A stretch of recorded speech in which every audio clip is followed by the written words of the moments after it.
To Libya now, where airstrikes intended to cripple Muammar Gaddafi's regime continue. An international coalition that includes Canada is enforcing a no-fly zone. The coalition is pummeling Libyan military targets, but Gaddafi is vowing to fight on. His forces are still on the attack, particularly in the three communities you see there in yellow. Today, they shelled Misrata to wrestle it out of rebel hands. Reports say at least 40 people have been killed, including children. And Gaddafi is firmly in control of 4 other places you see right there in green, including the capital. The rebels are holding on to Benghazi and Tobruk. No one died in this incident, but it was a setback for the coalition. A U.S. fighter jet crashed. The military says mechanical failure, not anti-aircraft fire, is to blame.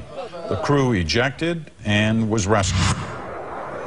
And the first Arab nation joined the international effort today. 2 fighter jets from Qatar arrived at a base in Crete. One deployed to Libya shortly after. Canadian fighter jets were part of the air offensive over Libya today, but despite having a plan of attack, they didn't strike. Why not? Jean-François Bélanger is at the coalition command base in Italy, and he's got the answer. Back to base, safely. But for a second day in a row, Canadian fighter jets came back from their mission over Libya without firing a single shot. The pilots decided not to strike the ground targets they were assigned, thinking the risk for collateral damage was too high, despite their high-precision laser-guided bombs. After all, the operation's goal is to protect civilians. That's what Lieutenant Colonel Sylvain Minard kept in mind when he flew the first Canadian mission over Libya.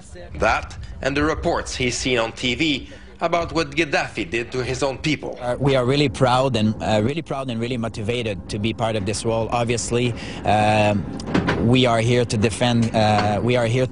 Canada's moral values and ethical values. You know, human rights, democracy. This is the first time CF-18s have been sent on a combat mission abroad since Kosovo in 1999. To my knowledge, it's the first one that we deployed that rapidly, from the time that we have the go and we're in situ, and that we actually can do operations very quickly. The way we have demonstrated, it's the first time that it does happen. Fighter jets are operating under international command alongside American, British, and French planes. The crash of an American F-15 earlier in the day serves as a clear reminder of just how dangerous the mission is. While we can't eliminate risk in operations such as this completely, I have great confidence and faith in Canadian pilots who are highly trained, practiced professionals who understand this mission and understand the risks involved. The fighter pilots and the other members of the Canadian forces have deployed in a record time here, yet they have no idea for how long they're going to be in Italy. Their mission, just like the UN resolution, has a clear beginning, but no end in sight. Jean-François Bélanger, CBC News at the Trapani Air Force Base in Sicily.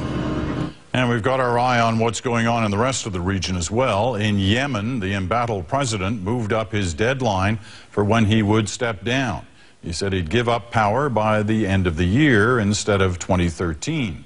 But the opposition wants him gone now. Some of his key supporters, including a top military commander, have turned against him. That's why these protesters cheered on the army today. Much of Yemen's military is now on their side. And in Egypt, a fire broke out at the Interior Ministry. Thousands of police officers were protesting outside before it happened. In demonstrations last month, police had set fire to the same building.